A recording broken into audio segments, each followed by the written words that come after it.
Millionaire invited his childless ex-wife for Christmas to humiliate her, and she showed up with triplets. He watched 3 small children step through his door. Children with his exact hazel eyes, his family dimple, his distinctive birthmark at the right temple.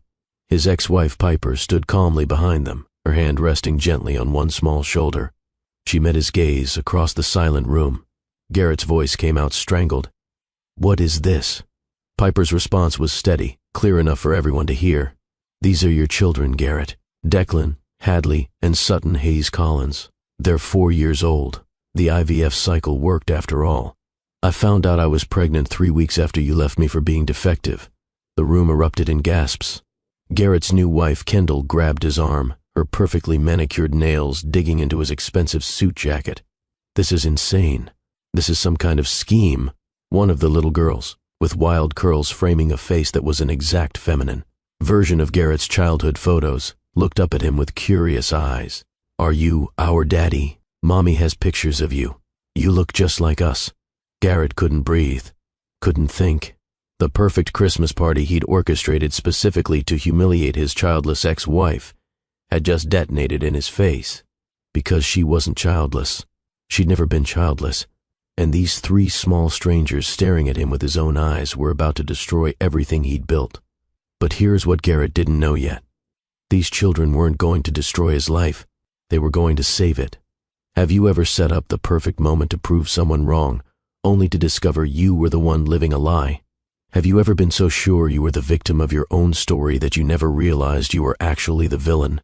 What would you do if everything you built to showcase your success crumbled in 60 seconds, revealing that you'd been chasing empty things while the real treasure slipped through your fingers?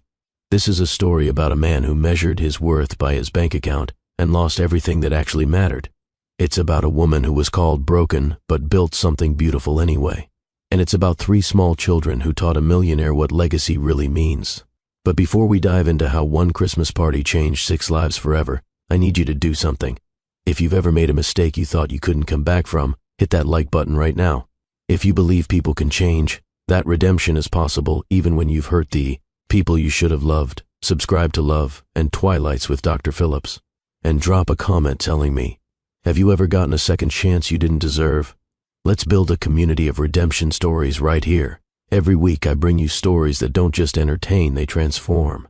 They remind us that our worst moments don't have to define us, that courage looks like admitting you were wrong, that love is stronger than pride. Now let's get into this story, because what you just heard, that explosive moment when Garrett's perfect world shattered, that didn't come out of nowhere. To understand how a successful real estate developer became the kind of man who weaponizes Christmas parties, who invites his ex-wife specifically to parade his happiness in front of her pain, we need to go back to when Garrett Hayes actually believed he was a good man making practical decisions. Back to the moment he destroyed his first marriage and convinced himself he was the victim. 5 years before that catastrophic Christmas party, Garrett and Piper sat in a fertility specialist's office in downtown Denver. October rain drummed against the floor-to-ceiling windows of the medical building. 43 floors below, the city moved on with its business, unaware that in this small consultation room, a marriage was ending. Dr. Richardson sat across from them, her expression professionally sympathetic. She'd delivered disappointing news to hundreds of couples. She'd perfected the tone, gentle but clinical. I know this isn't what you wanted to hear, but after 3 years of trying naturally and 2 years of increasingly aggressive interventions, I think we need to have a realistic conversation about your options moving forward. Piper's hands twisted in her lap.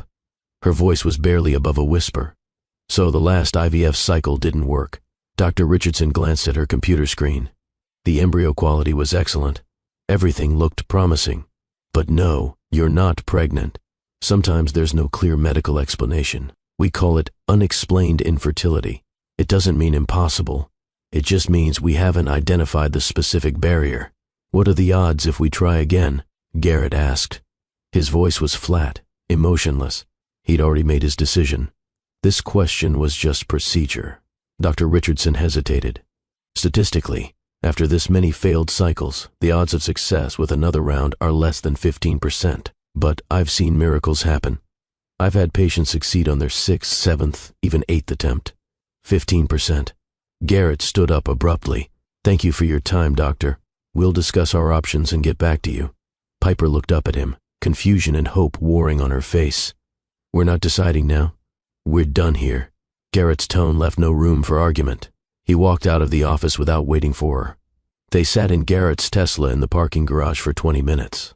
Rain sheeted down the windshield, distorting the concrete and fluorescent lights into abstract patterns. Piper cried silently. Garrett stared straight ahead, his jaw tight. Finally, he spoke. I can't do this anymore. Piper turned to him, mascara streaking her cheeks. Can't do what? The treatments? We could take a break, maybe try a different clinic, maybe look into other options. Other options? Like what? Garrett's voice was cold. Adoption? Yes. Piper's voice rose with desperate hope. Garrett, there are so many children who need homes. We could adopt. We could be parents. Isn't that what matters? I want my own children. Garrett turned to look at her directly. His hazel eyes, the same eyes that would later stare back at him from 3 small faces, were hard. My own bloodline, the Hayes family legacy, doesn't continue through some stranger's DNA. My father didn't build a real estate empire so I could hand it to children with no genetic connection to our family. Piper flinched as if he'd slapped her. So, what are you saying? I'm saying I've given this marriage everything, Piper. I've been patient. I've supported you through every disappointing appointment, every failed cycle, every month of hope followed by devastation. But I'm 34 years old. I want children. I want a family. I want what every man deserves, a legacy. You talk about children like they're a business acquisition. Piper's voice shook. What about love? What about our marriage? What about me? This isn't about you. Garrett's response was quick, rehearsed. He'd been having this conversation in his head for months. This is about biology, about basic human function. I married you believing we'd have a family together. You can't give me that. That's not your fault, but it's also not my responsibility to sacrifice what I need because your body doesn't work the way it should. My body doesn't work the way it should. Piper repeated the words slowly, letting them sink into her skin like poison. That's how you see me, as defective. I didn't say defective. You didn't have to. Piper turned away from him, looking out at the rain. So, what now? We just give up? 5 years of marriage over because I can't produce an heir for the Hayes empire? I'm filing for divorce. Garrett's voice was matter-of-fact, as if discussing a failed business venture rather than the end of their marriage. You'll be well taken care of financially. The house in Boulder, a substantial settlement, half of everything we've accumulated. I'm not a monster, Piper. I just need to move forward with someone who can give me what you can't. Someone who can. Piper laughed, but it was a broken sound. You've already met her, haven't you? Garrett didn't answer, which was answer enough. Piper turned back to face him, and something in her expression had changed. The desperate hope was gone, replaced by a cold clarity. Who is she? That's not relevant. Who is she, Garrett? Kendall Reeves. We met at the Downtown Development fundraiser last month. She's a marketing consultant, 27 years old. And before you ask, no, nothing has happened. But she's made it clear she's interested, and she wants children. 27. Piper's voice was hollow. A decade younger than me. How convenient. This isn't about age. It's about compatibility, about shared goals. Kendall understands what I need from a partnership. You mean she has a uterus that might work better than mine? That's crude, but accurate. Piper reached for the door handle. I'll make this easy for you, Garrett. File your divorce papers. Marry your 27-year-old marketing consultant. Have your perfect babies and your perfect legacy. But someday, when you're lying awake at night in whatever mansion you're building, to impress people you don't actually like, I hope you remember this moment. I hope you remember that you had someone who loved you, really loved you, not your money or your status or your genetic material. And you traded it for a fantasy. She got out of the car and walked into the rain without looking back. Garrett sat alone in the parking garage, watching her figure disappear. He felt a brief flutter of something that might have been regret. But he pushed it down, replaced it with certainty. He was making the right choice. A man needed children. A man needed legacy. Piper couldn't give him that. This was practical, not cruel.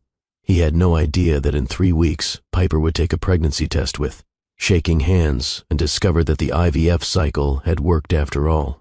That her body, declared inadequate, was growing not 1 but 3 tiny humans. That his children, the legacy he claimed to desperately need, were already forming while he planned his new life with someone else. But that revelation was still weeks away. Right now, in this moment, Garrett Hayes drove out of that parking garage believing he was the victim of biology and bad luck. He called his lawyer before he even got on the highway. He texted Kendall that evening. Within 6 months, he'd be married to her in a ceremony featured in Colorado Living magazine. The divorce was swift. Garrett's guilt over leaving translated into generous financial terms. Piper got the Craftsman-style house in Boulder, a trust fund that would provide comfortable living, indefinitely, and half of everything they'd accumulated during their 7-year marriage. What she didn't get was her dignity. Garrett told everyone who would listen that he'd had no choice. My ex-wife couldn't have children. I want a family. What was I supposed to do? Give up on being a father? His friends nodded sympathetically. His business partners assured him he'd made the difficult but necessary decision. His father, the cold architect of Garrett's obsession with legacy, clapped him on the shoulder. You did the right thing, son. A man's worth is measured by what he leaves behind. 6 months after the divorce, Garrett married Kendall in an elaborate ceremony at the Four Seasons. The wedding photos showcased a couple who looked perfect together, both beautiful, both successful, both committed to building the kind of life that looked good in magazines. In her interview with Colorado Living, Kendall said, "I'm so excited to start fresh with Garrett and build the family he's always dreamed of. We're already working with the best fertility specialists in New York. We want everything to be perfect." The journalist hadn't asked about Piper by name, but everyone knew who Kendall was contrasting herself against. The young, fertile new wife versus the defective ex who'd failed at a woman's most basic function. Piper read the article in her Boulder home, 3 months pregnant with triplets. Her body swelling with the children Garrett had claimed to desperately want. She'd made her decision by then. She wouldn't tell him. Couldn't tell him.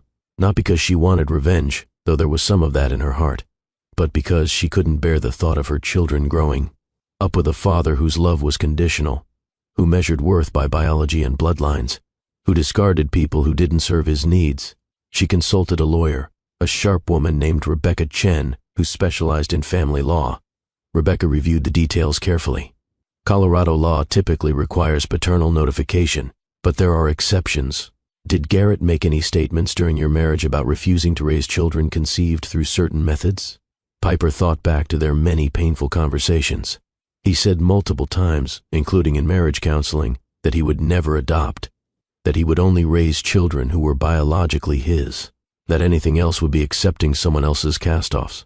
Rebecca made notes. And did he explicitly reject the final IVF cycle? Did he make it clear he was done with attempts at pregnancy? He walked out of the fertility clinic, filed for divorce 3 days later. He told me I couldn't give him children, and he needed to move on with someone who could. We have documentation of all this. Rebecca nodded slowly. This is complicated, but there's legal precedent. Given his explicit rejection of the pregnancy attempts and his abandonment of the marriage specifically because of fertility issues, you could argue that notification would be detrimental to the children's welfare. He made his choice before they were conceived. The fact that the cycle succeeded after he'd already left doesn't obligate you to force a father on these children who clearly articulated he wanted nothing to do with this possibility. Is that ethical? Piper asked quietly. Ethics aren't always black and white. Rebecca's voice was gentle. You're not keeping children from a father who wants them. You're protecting children from a father who made it very clear that his love had conditions, who abandoned their mother for the crime of infertility. You can always tell him later when the children are older and you're stronger. But right now, you get to make the choice that prioritizes their welfare. Piper made her choice. She raised her children alone, with help from her parents, close friends, and eventually Jade, the nanny who became family. She never spoke badly of Garrett to the triplets. She kept photos of him in their rooms. She told them their father was very busy, that he lived far away, but that he looked just like them. When Hadley asked why Daddy never visited, Piper said, "Sometimes grown-ups make choices that are hard to understand, but you are so loved, sweetheart. You and your brother and sister are the best things that ever happened to me." The children grew up secure, happy, surrounded by love, even in their modest home. They had birthday parties in the backyard and holiday traditions that cost nothing but meant everything. Piper finished her graduate degree in environmental law, working from home around nap times and preschool schedules. She published articles, consulted for conservation nonprofits, built a career that mattered. Meanwhile, Garrett built his empire. Hayes Property Group expanded aggressively, transforming Denver's skyline with luxury developments. He accumulated wealth, status, magazine features, political connections. His marriage to Kendall looked perfect from the outside, all Instagram-worthy vacations and charity galas. But they couldn't get pregnant. 18 months of expensive fertility treatments produced nothing. The best specialists in New York ran every test. Everything looked perfect. But month after month, Kendall's pregnancy tests came back negative. She started to panic. This wasn't the plan. She was young, healthy, supposed to be fertile. The whole point of their marriage was to give Garrett the children his first wife couldn't. "Maybe it's you," she said one night after another failed cycle. "Maybe you're the problem, not Piper." Garrett's face darkened. "I'm not the problem. We tested everything. My numbers are excellent." "Then why isn't this working?" Kendall's voice rose with frustration. "We've spent $100,000 on treatments. I've taken hormones that made me crazy. I've had procedures, and nothing. These things take time. We don't have time." Kendall stood up, pacing their bedroom. "I'm not getting any younger.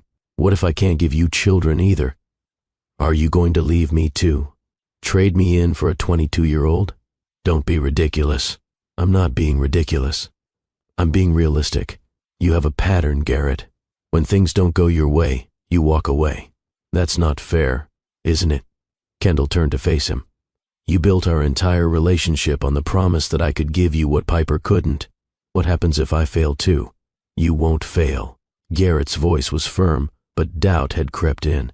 The thought had occurred to him too. What if the problem had been him all along? What if Piper's body had been fine and he destroyed his marriage for nothing? He pushed the thought away, refused to examine it. Instead, he doubled down on his narrative. Piper had been defective. Kendall would succeed. He just needed to be patient. But patience wasn't Garrett's strength. Control was. Success was. Winning was. And the longer Kendall failed to get pregnant, the more he needed to prove that leaving Piper had been the right choice. Which brought him to the idea for the Christmas party. It was Kendall who first suggested inviting Piper. They were planning the 5th annual Hayes Christmas Gala, an event that had become legendary in Colorado social circles. 200 guests, $20,000 budget, the kind of party. That made social media explode and business connections solidify. "We should invite your ex-wife," Kendall said casually one evening, scrolling through potential guest lists on her tablet. Garrett looked up from his laptop. "Why would we do that?" "Because it would be the ultimate power move." Kendall's eyes gleamed. "Think about it. We invite her to our spectacular home, surrounded by successful families. We announce that our fertility treatments are working. We show her and everyone else exactly what she lost when she couldn't give you children." "We're not actually pregnant yet," Garrett pointed out. "Not yet. But Dr. Morrison said this latest round looked extremely promising. We could strongly imply that we're expecting. People don't need to know the details.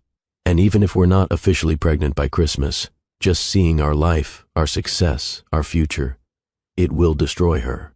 Garrett considered this. Part of him recognized the cruelty, but another part, the part that had been quietly doubting his choices, desperately needed the validation. "You really think she'd come? Why wouldn't she?" Kendall smiled. "She probably thinks she's moved on, that she's fine. She teaches at some university, right? Lives in that tiny house in Boulder. She probably tells herself she's happy. Seeing the truth will shatter that delusion. You've thought about this a lot. I want you to have closure." Kendall moved to sit next to him, running her fingers through his hair. "You left her, but you've never really closed that chapter. This would do it. One night where she has to face what her inadequacy cost her. Then we can all move forward." Garrett let himself be convinced. Or maybe he convinced himself, using Kendall as permission for what he already wanted. Either way, the invitation went out. Piper Collins received the cream cardstock with gold lettering in early December. She stared at it for a long time, reading between the lines. This wasn't a genuine invitation. This was a summons to her own humiliation. Garrett wanted her to see his perfect new life, his perfect new wife, his imminent perfect family. She should decline. The healthy thing would be to throw the invitation away and never think about it again. But her children had been asking more questions about their father. Declan wanted to know why they had Daddy's last name but never saw him. Hadley asked if Daddy knew she'd learned to read. Sutton wondered if Daddy had the same birthmark he did. Piper had always known this day would come. The day when keeping the secret became more harmful than revealing the truth.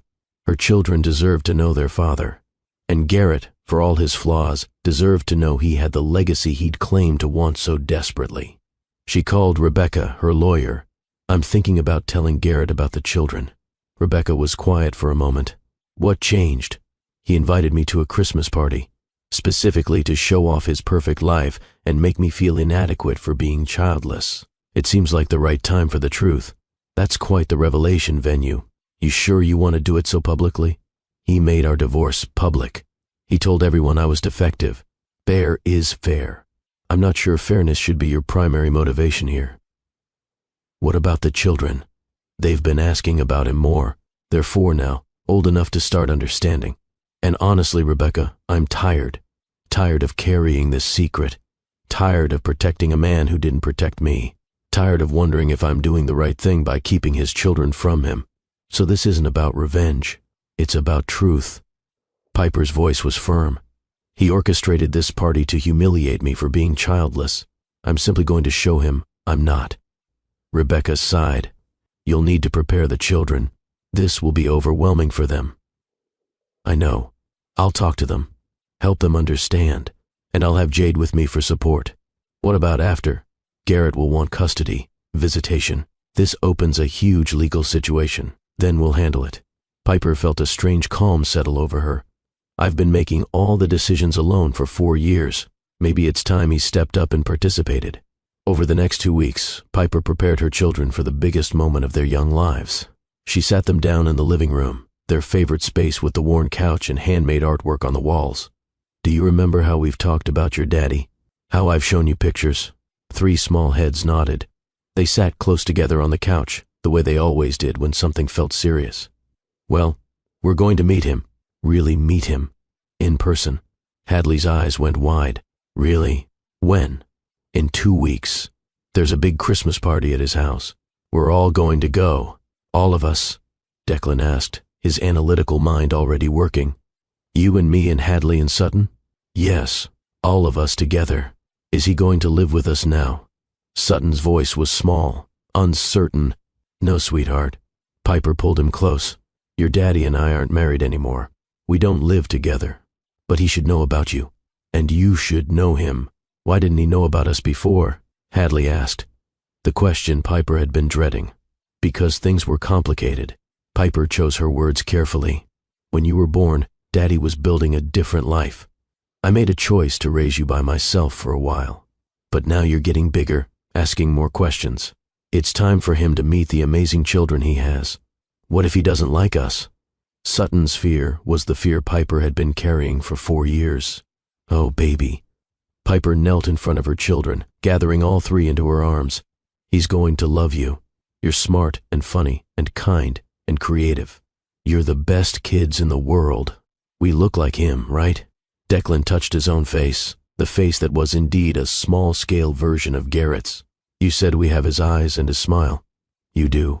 You look so much like him, which is why when he sees you, he's going to know right away that you're his children." "Is his house really big?" Hadley's mind had already moved on to logistics. "Yes, very big. Bigger than Mrs. Martinez's house?" "Much bigger." "Wow." Hadley's eyes were saucers. "Can we play in it?" "We'll see." Piper smiled. "This is going to be a grown-up party. Lots of people we don't know. But I need you all to be on your very best behavior. Can you do that?" 3 solemn nods. "And I need you to know something important." Piper made sure she had all their attention. "No matter what happens at this party, no matter how Daddy reacts, I love you. You are the best things that ever happened to me. Nothing will ever change that. We love you too, Mommy." Sutton pressed his face against her shoulder. "Are you nervous?" Declan asked with his characteristic perception. "A little bit," Piper admitted. "This is a big change for everyone. It's okay to be nervous." Hadley patted her mother's arm with 4-year-old wisdom. "You told us that. You said being brave means doing scary things anyway." "You're right. I did say that." Piper felt tears sting her eyes. "When did you get so smart?" "We're 4. Hadley said it like it explained everything. The next 2 weeks passed in a blur of preparation. Piper bought the children new outfits for the party. She practiced with them how to introduce themselves, how to behave in a fancy setting, how to handle meeting lots of new people. Jade helped her plan the logistics. "I'll come with you for support. I'll stay in the background, but I'll be there if the kids need anything." "Thank you." Piper squeezed her friend's hand. "I don't know what I'd do without you. You'd manage. You always do. But you don't have to do it alone anymore." The night before the party, Piper barely slept. She lay awake thinking about all the possible ways this could go wrong. Garrett could deny they were his. He could accuse her of lying, scheming, gold-digging. He could refuse to acknowledge them publicly. He could break her children's hearts. But he could also step up, recognize them, want to know them, become the father they deserved. Piper didn't know which outcome she was hoping for. Both terrified her in different ways. Meanwhile, in Aspen, Garrett supervised the final preparations for his party. Everything had to be perfect. The 20-foot Christmas tree had been decorated by professionals, every ornament placed with precision. Ice sculptures were arriving in the morning. The caterer had prepared a menu designed to photograph beautifully. The photographer was scheduled to document everything. "This is going to be spectacular." Kendall stood in the great room, surveying their work. "Everyone is going to be so jealous. That's the point." Garrett smiled. "Success isn't just about having it. It's about other people seeing you have it. And when we make our announcement," Kendall's hand drifted to her flat stomach, "it's going to be perfect." They weren't pregnant. Their latest IVF cycle had failed 3 weeks earlier. But they decided to strongly imply that good news was coming, just enough to plant the suggestion without outright lying. "What time did Piper please reply for?" Garrett asked casually. 8 o'clock. Fashionably late, or maybe she's dreading it. Kendall laughed. "Can you imagine how she feels right now, knowing she has to walk into this house, see all of this, and pretend she's fine?" Part of Garrett felt a twinge of discomfort, but he pushed it down. Piper had failed him. This wasn't cruelty. This was consequences. He had no idea that at that exact moment, 200 miles away in Boulder, Piper was tucking 3 small children into bed. Children who carried his DNA, his features, his legacy. Children who would walk through his door tomorrow night and change everything he thought he knew about his life. Sometimes the universe has a sense of irony.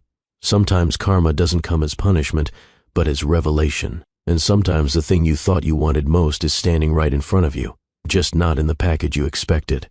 Garrett Hayes was about to learn all of that in the most public, most humiliating, most transformative way possible. But first, he had to make it through one more night of believing he was the victim instead of the villain. One more night of thinking his choices had been justified. One more night of sleeping soundly in his mansion, unaware that 3 small people he'd never met were about to become the most important part of his life. Tomorrow, everything would change. But tonight, both Garrett and Piper lay awake in their separate homes, preparing for a confrontation that would define the rest of their lives. The stage was set. The guests were invited. The children were ready. All that remained was for the curtain to rise on the most dramatic Christmas party Colorado had ever seen. Saturday morning arrived with fresh snow blanketing the Colorado Rockies. Garrett woke at 6, too anxious to sleep. He stood at the window of his master bedroom, watching the sun rise over snow-covered peaks, and felt a surge of satisfaction. Today was the day. Today, everyone would see proof that he'd made the right choice. Beside him, Kendall stirred and reached for her phone. The photographer confirmed for 3 o'clock. She wants to get shots of the house in natural light before guests arrive. Perfect. Garrett moved toward the bathroom. "I have a few calls to make this morning. The Wilson deal needs my signature before Monday." "On a Saturday." Kendall's voice carried a hint of irritation. "The party is in 12 hours. The party doesn't start until 6. I have time. This is exactly what I'm talking about." Kendall sat up, her auburn hair mussed from sleep. "You never stop working. Even on days that are supposed to be about us, about our life together, you're thinking about deals. Those deals pay for this life." Garrett's voice was sharp. "They pay for this house, this party, the fertility treatments, everything you post on Instagram." Kendall's face flushed. "I contribute too. My marketing consulting brings in 6 figures. I'm not diminishing your contribution. I'm simply saying that my work is what allows us to live like this. A few hours on a Saturday morning doesn't seem unreasonable." "Fine. Do your calls." Kendall threw back the covers. "I'll handle the party preparations alone, like I handle everything else."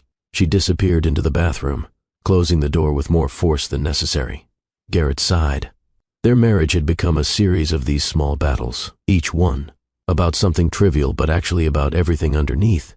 The unspoken pressure of failed fertility treatments, the growing sense that their partnership was built on a faulty foundation, the reality that they didn't actually like each other very much. But today wasn't about examining his marriage. Today was about proving that marriage number 2 was superior to marriage number 1. Today was about validation. He made his calls from his home office, signing digital documents and reviewing contracts while staff transformed his house into a winter wonderland. He could hear Kendall's voice directing the florist, the caterer, the ice sculpture team. She was good at this part, the performance of perfection. Whatever problems existed in their private life disappeared when there was an audience to impress. At noon, his business partner Felix called. "Tell me you're not actually going through with this party to humiliate Piper." Garrett leaned back in his leather chair.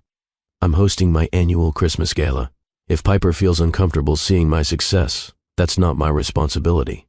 You invited her specifically to make her feel bad. Don't pretend this is innocent. I invited an old friend to a social event. That's all." "Garrett, I've known you 15 years. Felix's voice was firm. "I was there when you and Piper were happy. I watched you change during the fertility struggles. I saw how cruel you became at the end. And now you're using a Christmas party as a weapon. It's beneath you. She couldn't give me children. I had to move on. She didn't fail you, Garrett. Biology is random. The fact that you couldn't have children together doesn't make her defective. I never said defective. You said it constantly, to me, to our friends, to anyone who would listen. You rewrote history to make yourself the victim and her the villain. And now you've orchestrated this public humiliation to cement that narrative." Garrett felt a flash of anger. "Why did you accept the invitation if you disapprove so much?" "Because I'm hoping seeing Piper will remind you of who you used to be. Before you became this person, I became successful. You became hollow." Felix's words landed hard. "Success is meaningless if you're empty inside. And Garrett, from where I'm standing, you're very empty." After Felix hung up, Garrett sat alone in his office for a long time. The words stung because they touched something he'd been avoiding. The truth was, he didn't feel successful. He felt like he was constantly performing success, constantly proving it, constantly looking for external validation that never quite filled the void inside. But acknowledging that would mean acknowledging that leaving Piper had been a mistake, that prioritizing bloodline over love had cost him something irreplaceable, that his entire second marriage was a performance piece with no substance. He couldn't afford to think like that. So he pushed it down, stood up, and went to check on party preparations. The house looked spectacular. White roses and silver ribbons adorned every surface. The Christmas tree glittered with thousands of tiny lights. Ice sculptures of angels flanked the entrance. The caterers had set up elegant serving stations throughout the main floor. Everything was perfect. "You've outdone yourself." Garrett found Kendall in the kitchen, reviewing final details with the head caterer. She turned, her earlier irritation replaced by the smile she wore for public consumption. "This party is going to be legendary. Everyone will be talking about it for months. That's what we want. And when Piper sees all of this," Kendall's smile sharpened, "well, that will just be an added bonus." By 3 o'clock, the photographer arrived and began capturing every perfect detail. Garrett and Kendall posed together in front of the Christmas tree, by the fireplace, on the grand staircase. They looked like a magazine spread, both beautiful, both successful, both performing happiness. So convincingly that the photographer commented on their obvious chemistry. "You two are such a beautiful couple." The photographer adjusted her lens. "You can see how much you love each other." Kendall beamed. "We're very lucky." Garrett smiled on cue, but inside, he felt nothing. He looked at Kendall and saw a business partner, a social accessory, someone who looked good in photos. He didn't see love. He wasn't sure he'd ever seen love when he looked at her. Had he felt it with Piper? He tried to remember. Yes, in the beginning, before the fertility struggles consumed everything. There had been moments of genuine connection, real intimacy, actual partnership. They'd hiked together, cooked together, talked for hours about everything and nothing. When had that changed? When had he started seeing her as a vessel for children instead of a person he loved? Stop. Garrett shut down that line of thinking. Nostalgia was dangerous. The past was the past. Piper had failed to give him what he needed. He'd moved on. End of story. Guests began arriving at 6 o'clock precisely. They came in designer gowns and tailored suits, carrying expensive bottles of wine and effusive compliments. Garrett and Kendall stationed themselves near the entrance, greeting each arrival with practiced warmth. "This is absolutely stunning." Patricia Montgomery, a prominent Denver philanthropist, air-kissed Kendall's cheeks. "You've created magic here." "Thank you so much." Kendall's smile was radiant. "We wanted to celebrate the season and share our blessings with the people we care about." "And I hear congratulations may be in order?" Patricia's eyebrows arched meaningfully. Kendall exchanged a glance with Garrett. "We're very hopeful about some exciting news in the near future. Our fertility specialist is extremely optimistic." Patricia clasped her hands together. "How wonderful. You know, I always thought it was such a shame about Garrett's first marriage. But everything happens for a reason, doesn't it? Now you'll have the family he always wanted." The casual cruelty in her sympathy made Garrett's stomach turn slightly. But he nodded. Some things work out the way they're meant to. As more guests arrived, Garrett kept glancing at his watch. 7 o'clock, 7:15, 7:30. No sign of Piper. Maybe she'd changed her mind. Maybe she'd realized coming was masochistic and decided to stay home. Part of him felt disappointed. He'd built this whole evening around her presence. Without her witness, the validation felt incomplete. At 7:45, his phone buzzed with a text from gate security. "Miss Collins is approaching. She has additional passengers in her vehicle. 3 small children. Should I let her through?" Garrett stared at the message, confusion overriding everything else. Children? What children? Had Piper remarried without anyone knowing? Adopted despite his cruel comments about it? Borrowed someone else's kids as props? He texted back, "Let her through." He found Kendall holding court with a group of her influencer friends, all of them sipping signature cocktails and taking carefully angled photos. Piper just arrived. She brought children. Kendall's perfectly contoured face showed a flash of concern. "What children?" "I don't know. Maybe she adopted. Maybe she remarried quietly. Find out before you give your speech." Kendall's voice was sharp. "If she's trying to steal our thunder by showing up with some adopted kids to prove she has a family too, we need to be prepared." Garrett nodded and moved toward the entrance, his heart rate increasing. Through the crowd of guests, he watched the front door open. His butler appeared, taking coats from new arrivals. Then he saw her. Piper stepped through the doorway, and Garrett's breath caught. She looked exactly as he remembered, but different. She wore a simple midnight blue velvet dress, nothing designer, nothing flashy. Her honey-colored hair was pulled into a soft updo. No dramatic makeup, no expensive jewelry. Just Piper, radiating a quiet dignity that had nothing to do with money or status. But it was her expression that struck him. She wasn't nervous or uncomfortable.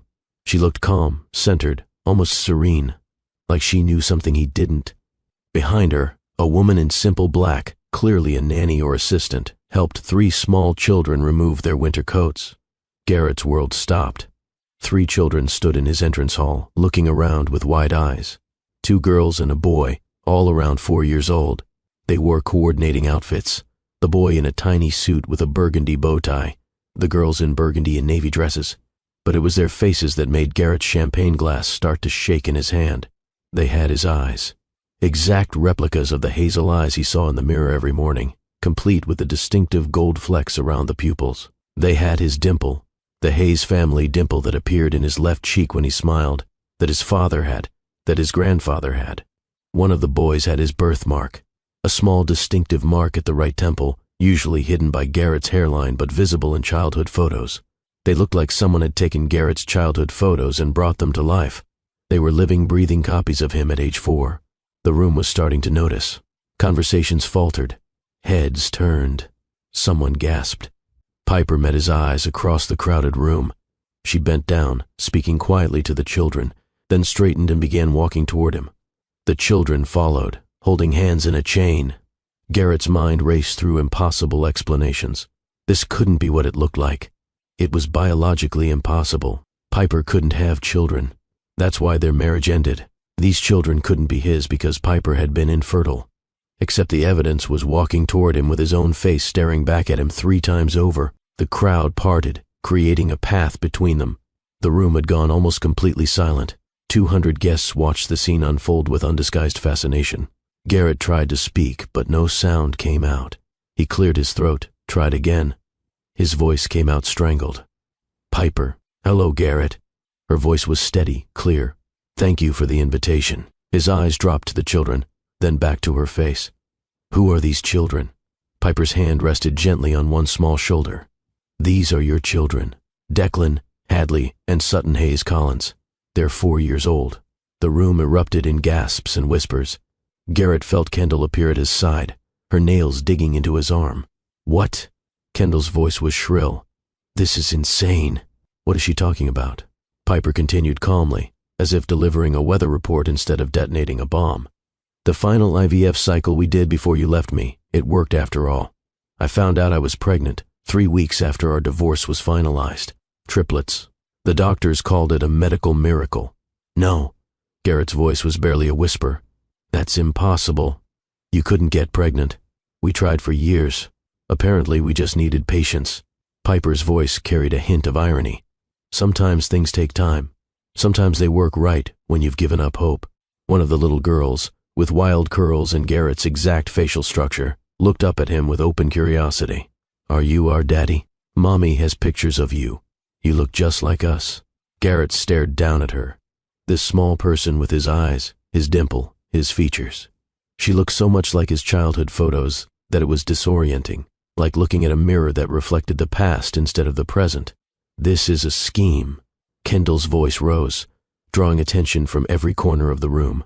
"You're lying. These aren't his children. This is some elaborate con to get money. DNA tests are available whenever Garrett wants them."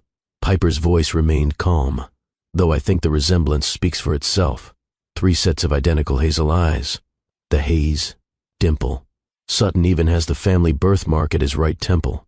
Multiple guests pulled out phones, zooming in on the children's faces, then looking at Garrett for comparison. The resemblance was undeniable. Garrett finally found his voice. "You kept them from me. For 4 years, you kept my children from me." "Did I?" Piper's calm cracked slightly, showing the anger beneath. "Let's be clear about what happened, Garrett. You left me because I was defective. Your words, multiple times. You told me you wanted nothing to do with adoption or any children that weren't your biological offspring.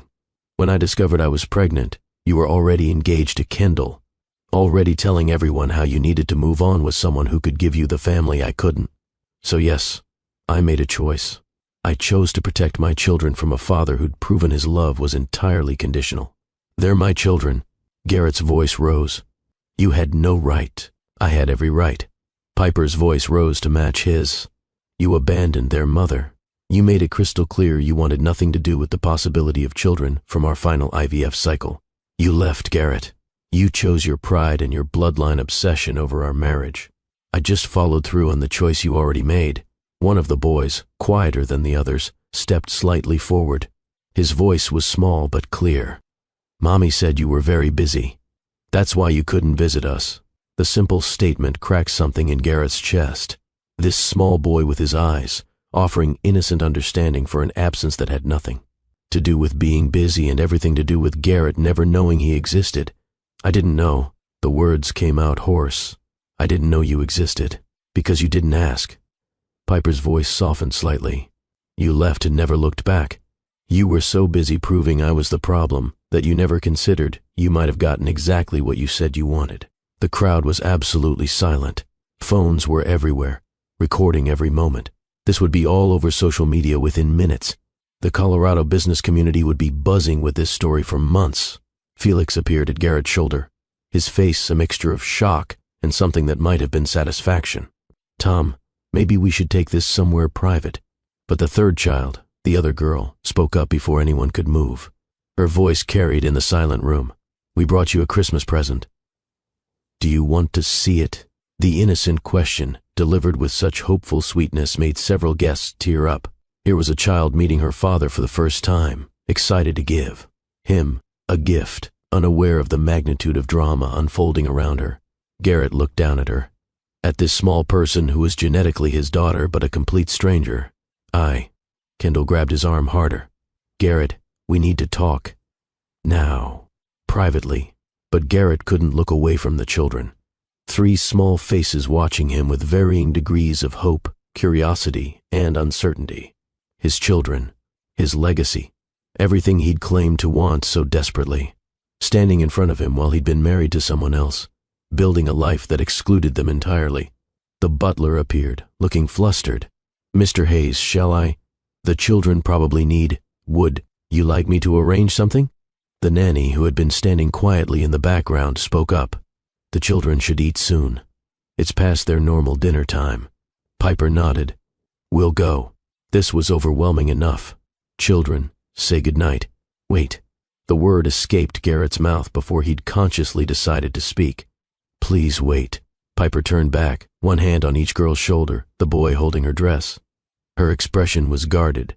"Yes, I need." Garrett's mind was chaos. He needed to process this, understand this, figure out if this was real or some elaborate manipulation. But looking at those three small faces, he already knew the truth. This is real. They're mine. Yes.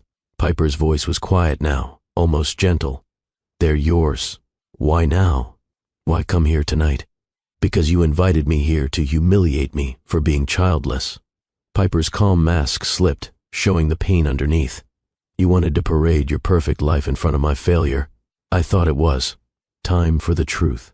These children deserve to know their father, and you deserve to face the reality that you got exactly what you said you wanted. You just weren't there to see it." Several guests nodded, their sympathy clearly shifting toward Piper. The cruel purpose behind Garrett's invitation was now exposed for everyone to see. Kendall made a sound between a laugh and a sob. "This is perfect. Just perfect." She turned to Garrett, her eyes blazing. "Your ex-wife shows up with 3 children, 3 heirs with claims to everything you own, and you're just going to accept it? Call your lawyer, Garrett. Demand paternity tests. This could be a scam. Look at them." Felix's voice was quiet but firm. "Anyone with eyes can see they're his." Victoria turned on Felix. "Stay out of this. This is about our family, our future." "What future?" Felix asked bluntly. "You've been lying about being pregnant. Garrett has 3 children with his ex-wife. What exactly are you fighting for here?" "How dare you?" Kendall's voice went shrill. The children were starting to look uncomfortable. The quieter boy moved closer to Piper, partially hiding behind her. One of the girls looked like she might cry. Piper knelt down, gathering her children close. "It's okay, babies. We're going to go now." "No." Garrett surprised himself with the word. "Please. Can we?" He looked around at the 200 guests, watching with rapt attention. "Can we talk somewhere private?" Piper studied his face, then nodded slowly. "Jade, can you take the children to get something to eat?" The nanny nodded. "Come on, sweethearts. Let's find you some dinner." As Jade led the children toward the kitchen, several female guests immediately mobilized, following to help. The maternal instinct to care for small children in an overwhelming situation overrode their curiosity about the adult drama. Garrett led Piper to his study, Kendall following uninvited. Felix trailed behind, closing the door firmly on the curious crowd. The 4 of them stood in the wood-paneled room, years of carefully constructed lies dissolving in the silence. Finally, Kendall spoke. Her voice was cold, controlled. "My lawyer will be in touch tomorrow. I'm filing for separation. Kendall, we need to discuss this rationally." Garrett began. "Rationally?" She laughed bitterly. "You have 3 children with your ex-wife. Children with claims to your estate, your company, your legacy. Children that threaten everything we've built. There's nothing to discuss. I'm protecting my interests. Your interests." Garrett's voice was flat. "Not our marriage, not our partnership. Your financial interests. Don't you dare judge me." Kendall's composure cracked. "I married you with the understanding that we'd have children together, that I would give you the family your first wife couldn't. Now I find out she gave you 3 children, and I'm supposed to what? Play stepmother to your secret love children? Help raise the heirs that push any future children of ours down the line of succession? I don't think so. They're 4 years old." Piper's voice cut through the argument. "They're not financial instruments or succession problems. They're children. Children you kept secret." Kendall turned on her. "Children you hid to trap Garrett later when it was financially advantageous. I haven't asked for a single dollar." Piper's voice was steel. "I've raised them completely alone. I didn't come here for money.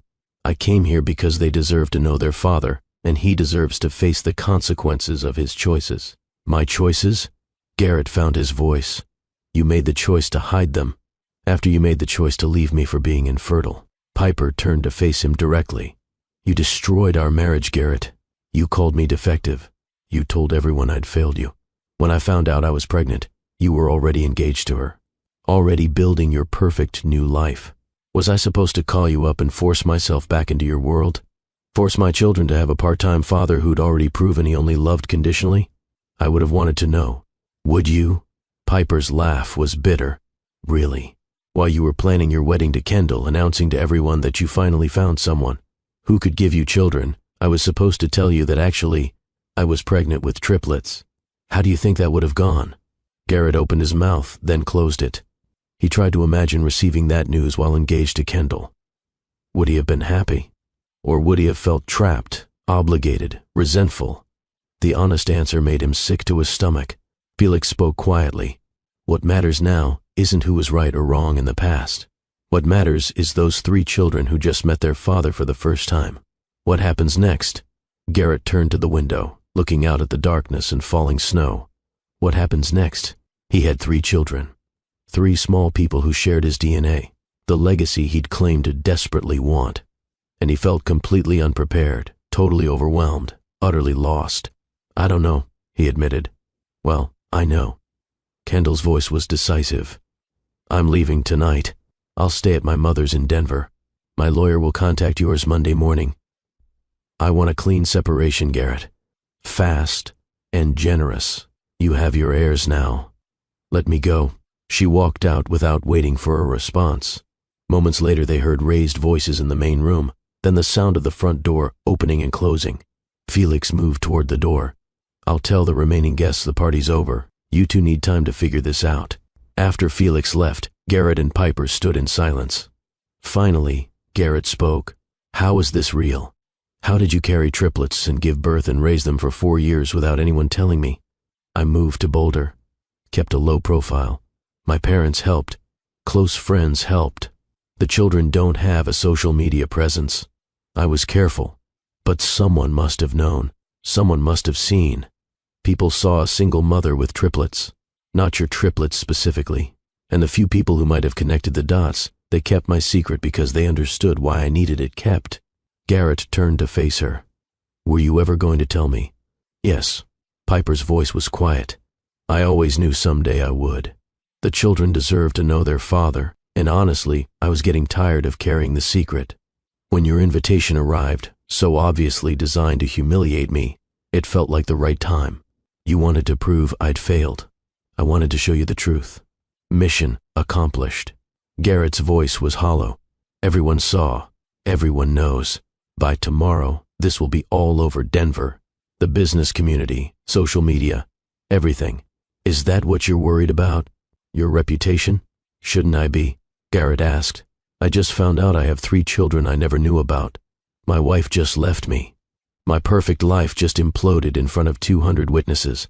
Yes, I'm worried about my reputation. I'm worried about the children. Piper's voice hardened.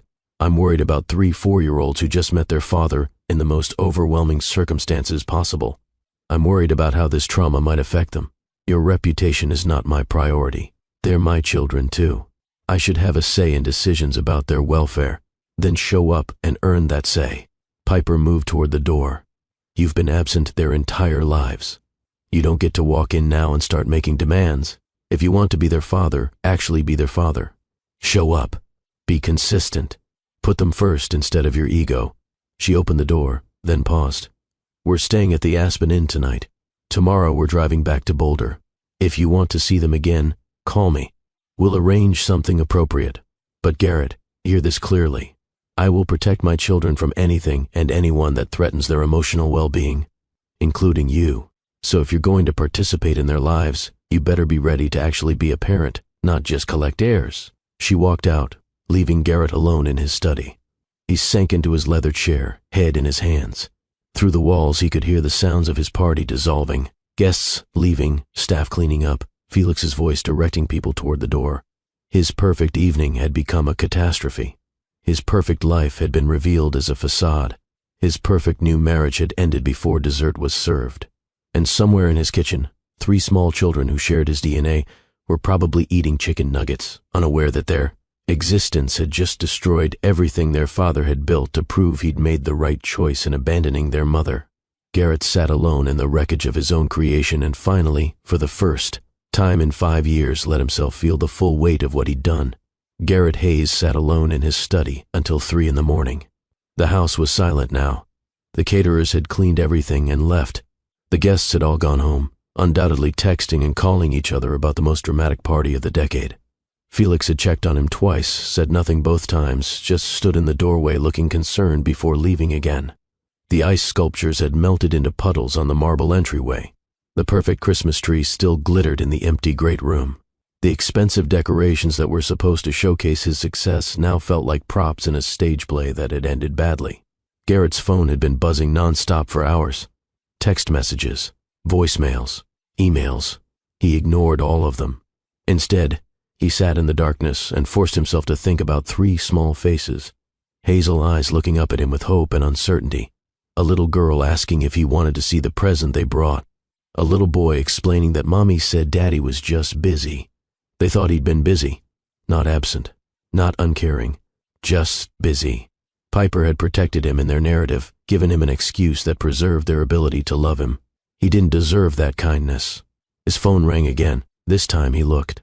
It was his father, calling from the retirement community in Scottsdale. Garrett let it go to voicemail, then listened to the message. The old man's voice was gruff, confused. "Garrett, people are sending me news articles about you having secret triplets with your ex-wife. What the hell is going on? Call me back." Garrett deleted the message. He couldn't talk to his father right now. Couldn't hear the lecture about Hayes' family legacy and bloodlines. Couldn't stomach the old man's probable satisfaction that Garrett had finally produced heirs regardless of the circumstances. At 4 in the morning, Garrett finally stood up. His body ached from sitting in the same position for so long. He walked through his mansion, seeing it with new eyes. The grand staircase that led to more bedrooms than he could ever use. The chef's kitchen where he never cooked. The home theater, the wine cellar, the gym with equipment he barely touched. The art collection he'd bought because his decorator said it showed sophistication. All of it was empty. Beautiful and expensive and completely empty. He ended up in the garage, staring at his collection of cars. A Tesla, a Range Rover, a vintage Porsche he drove maybe twice a year. Symbols of success that meant nothing. His phone buzzed again. This time, it was a news alert. Garrett Hayes, prominent Colorado developer, discovered to have secret triplets with ex-wife at Christmas party. The article included photos that guests had posted on social media. Pictures of the children with their unmistakable resemblance to him. Pictures of Piper's calm dignity. Pictures of Kendall storming out. Pictures of Garrett's shocked face. The comment section was brutal. Gold digger ex-wife shows up with fake kids for money. Poor guy, ambushed at his own party. Team Piper all the way. He abandoned her, and she raised those babies alone. Garrett closed the browser. He didn't need strangers' opinions. He knew the truth. He'd orchestrated a party specifically to humiliate a woman who'd done nothing wrong except fail to get pregnant on his timeline. And she'd responded by introducing him to the children he'd claimed to desperately want but had been too proud and stubborn to deserve. The sky was starting to lighten when Garrett finally went to bed. He didn't sleep. He lay there thinking about Piper pregnant and alone. Piper going to doctor's appointments by herself. Piper in labor with triplets, terrified, without a partner to hold her hand. Piper bringing 3 infants home to an empty house. Piper getting up for middle-of-the-night feedings, changing diapers, soothing crying. Babies, doing everything alone because he'd called her defective and walked away. At 7 in the morning, his phone rang. It was Robert, his attorney. "Garrett, I've been getting calls since midnight. We need to talk about this situation, I know. First, Kendall's attorney has already sent preliminary separation papers. She's moving fast. Second, we need to discuss paternity testing and custody arrangements. Third, the board is concerned about the publicity. And fourth, are you okay?" The last question surprised Garrett. "No, I'm not okay." "Fair enough." Robert's voice was measured, professional. "Let's focus on what we can control. Do you want paternity testing?" Garrett thought about those 3 small faces. The exact replica of his own childhood photos. No, they're mine. Anyone with eyes can see it. For legal purposes, we should still do formal testing, just to have documentation. Are you planning to seek custody? Garrett sat up in bed. I don't know. I just found out they exist 12 hours ago. I have no idea what I'm planning. Well, figure it out soon because this is going to get complicated. Custody, child support, estate planning, everything changes now. And Garrett, the business implications are significant. The board is spooked. This kind of publicity, the personal drama, it affects investor confidence. The board can wait. For the first time in his career, Garrett said the words without hesitation. I have more important things to deal with right now. After hanging up, Garrett showered and dressed. He looked at himself in the mirror and barely recognized the man staring back. When had he become this person? When had success become more important than integrity? When had he started measuring his worth by external markers instead of internal values? He knew the answer. It had been gradual, starting in his 20s when his father began grooming him to take over the family real estate business. Every conversation had been about legacy, expansion, dominance. His father had never asked if Garrett was happy, only if he was winning. And Garrett had internalized that message. He'd built an empire and called it success. He'd married a beautiful woman and called it happiness. He'd orchestrated a party to humiliate his ex-wife and called it closure. All of it had been performance. None of it had been real. At 9 o'clock, Garrett drove to the Aspen Inn. He had no plan, no prepared speech. He just knew he needed to see those children again. Needed to know this was real and not some strange dream. The woman at the front desk looked up as he entered. Her eyes widened in recognition. Mr. Hayes, can I help you? I'm looking for Piper Collins. She's staying here with her children. The desk clerk's expression turned cold. She made it clear she didn't want to be disturbed. Please, just tell her I'm here. If she doesn't want to see me, I'll leave. The clerk made a call, spoke quietly, then hung up. She says you can meet in the breakfast room. She and the children are finishing their meal. Garrett walked into the small breakfast area and saw them immediately. Piper sat at a corner table with 3 small children who were working their way through pancakes and fruit. They were chattering, laughing, completely at ease. A normal family having a normal breakfast.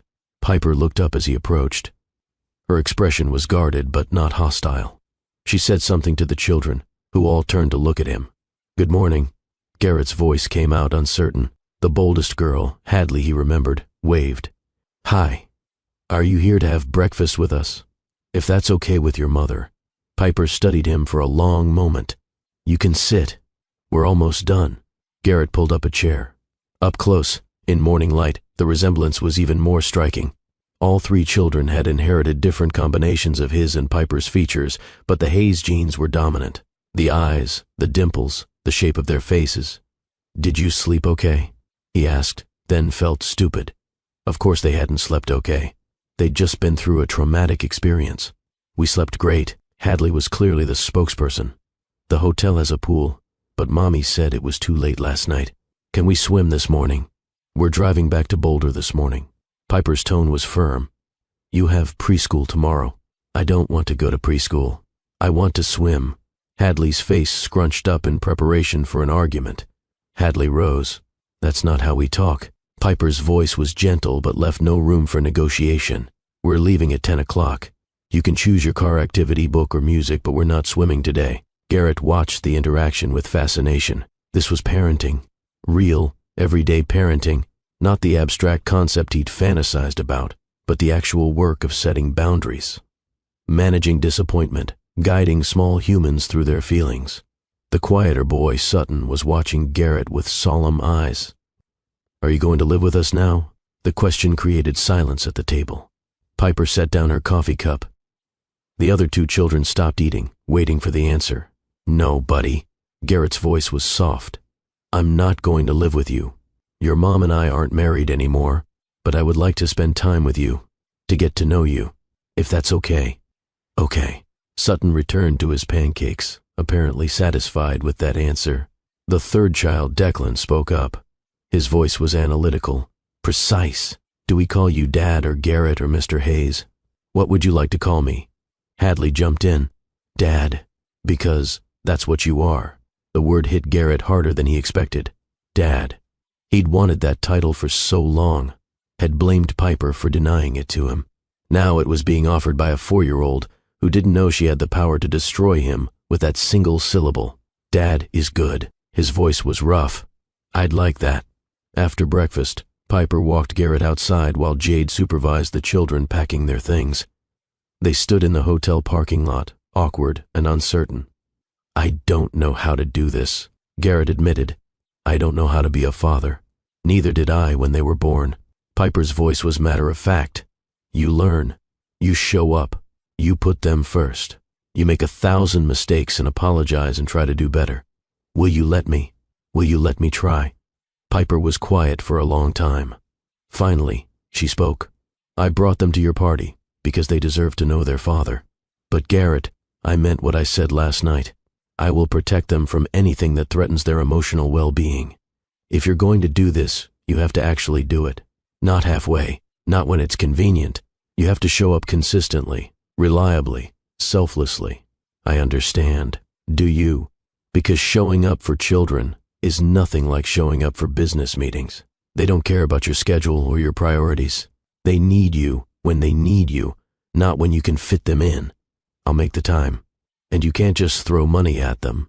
Piper's voice was fierce. I don't want your money, Garrett. I never did.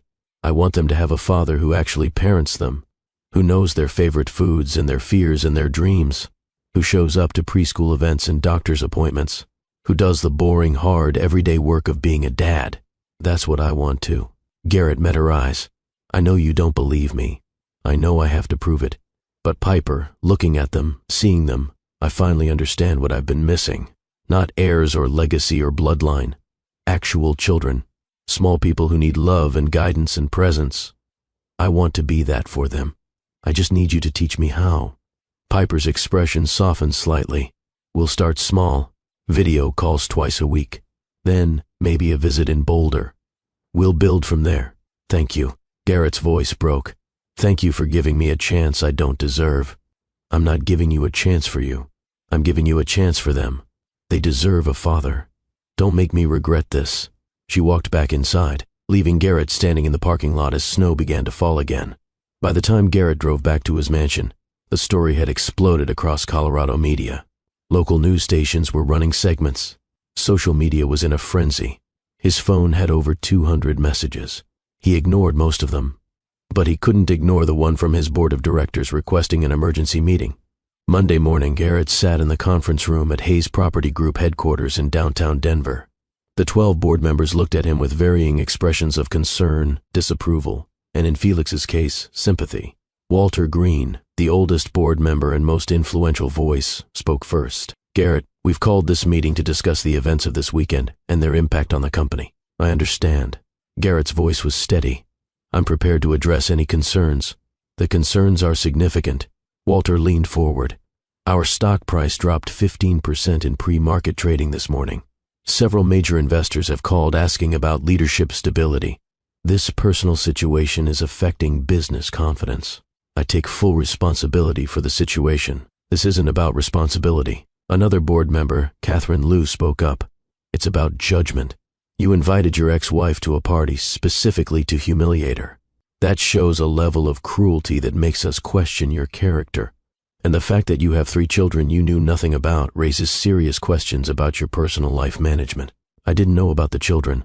Garrett kept his voice level. That's the truth. But yes, my treatment of my ex-wife was cruel and wrong. I'm not proud of my actions. The question is, what happens now? Walter steepled his fingers. We need to stabilize investor confidence. We need to assure our partners that Hayes Property Group is on solid footing. What are you proposing? A temporary leave of absence. Walter's words landed like stones. 3 months. Let Felix run operations as acting CEO. Use the time to resolve your personal situation quietly. When you return, this story will have died down. You're pushing me out. Garrett said it flatly. We're giving you time to handle a crisis. Catherine's voice was measured. You have 3 children who need their father. You have a divorce to finalize with Kendall. You have custody arrangements to establish. Trying to do all that while running a company isn't feasible. Take the time. Come back when things are settled. Garrett looked around the table. Felix met his eyes and gave a small nod. This was the right move, and they both knew it. All right, 3 months, but I want it on record that I'm stepping aside voluntarily to prioritize my children. Of course. Walter relaxed slightly. We'll issue a statement this afternoon. Thank you for being reasonable, Garrett. After the meeting, Felix walked Garrett to his office. How are you really doing? Honestly, I feel like my entire life was built on sand and the tide just came in. Garrett sank into his desk chair. Everything I thought mattered doesn't. Everything I ignored turns out to be essential. I have 3 children, Felix. 3 small people who look at me like I have answers, and I don't even know the questions. So you'll learn. Felix sat across from him. You're not stupid, Garrett. You're just emotionally stunted. That's fixable, is it? I'm 39 years old. I've spent 2 decades building a company in 0 time building character. How do I fix that? Therapy. Felix said it like it was obvious. Lots of therapy. And actually showing up for those kids. Children are remarkably forgiving if you're genuine. Piper said I have to earn it. She's right. You do. Felix's voice was firm. You treated her terribly, Garrett. You made her feel worthless for something that wasn't her fault. Then you paraded your new life in front of her like a trophy. She would be completely justified in never letting you near those children. The fact that she's giving you a chance is more grace than you deserve. I know. Garrett put his head in his hands. I know all of that. I just don't know how to be the person they need me to be. Start by being honest. Stop performing. Stop trying to control everything. Just show up and be real. That night, Garrett had his first scheduled video call with the children. He sat in his home office at 7 o'clock, his laptop open, more nervous than he'd been for any business presentation. Piper's face appeared on screen first. They're excited to talk to you. Remember, keep it light. Ask about their day. Don't make promises you can't keep. Then 3 small faces crowded into frame, all talking at once. Hi, Dad. We had art class today. I made you a picture. Hadley's voice dominated. I built a really tall tower. Declan held up a picture he'd drawn. See? This is my tower. Sutton waved shyly, then held up a stuffed dinosaur. This is Rex. He wanted to meet you.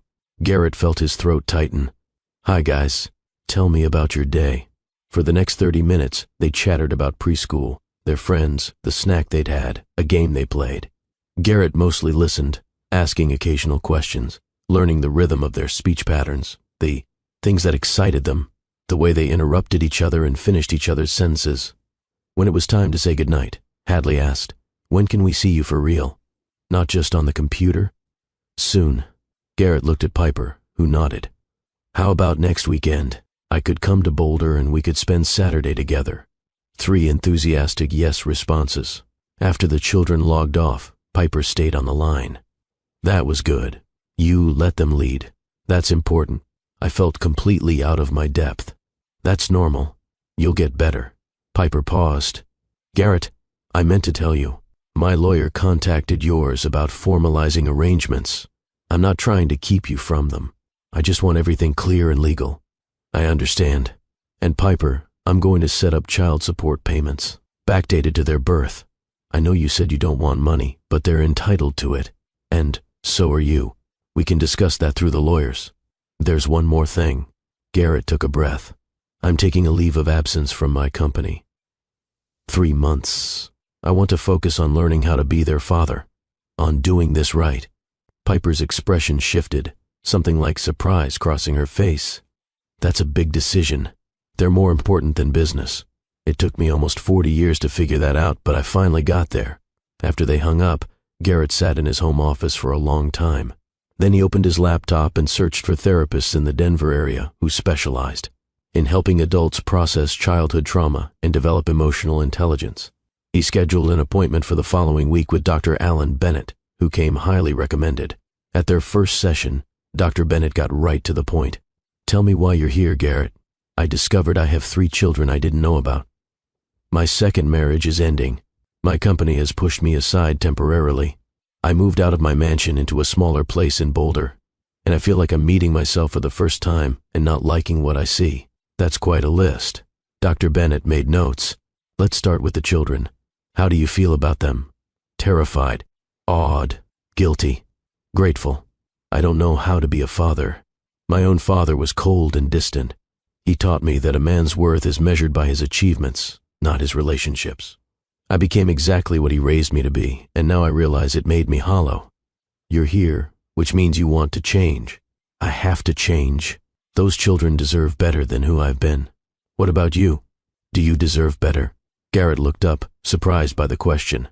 I don't know. That's what we're going to work on. Dr. Bennett set down his pen. You can't be a good father if you don't believe you deserve goodness yourself. Self-worth isn't selfish. It's essential. Over the following weeks, Garrett began the slow process of rebuilding himself from the inside out. He went to therapy twice a week. He had video calls with the children every Tuesday and Thursday.